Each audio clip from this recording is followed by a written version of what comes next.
Hi all, welcome to my channel. Today let us see new recipe rice rava upma.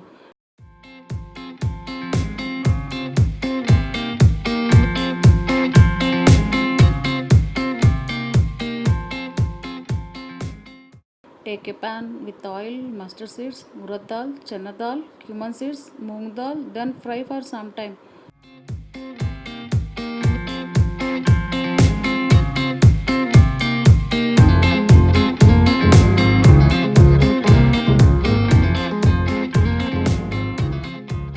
Now add curry leaves, ginger, green chilies and red chilies.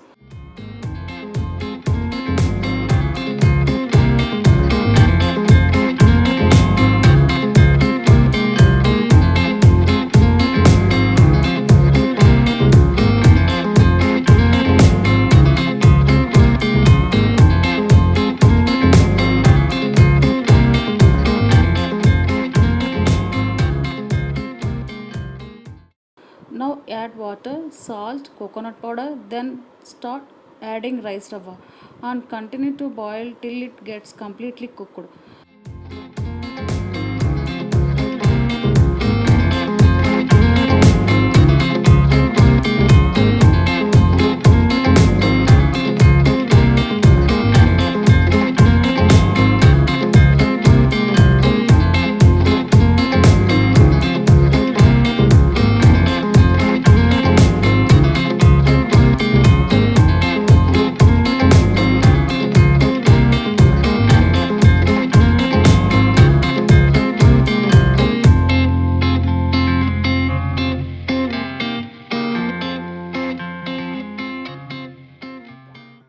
Rice Rava Upma is ready to serve. Thanks for watching the video. Please subscribe my channel, like and provide a comment.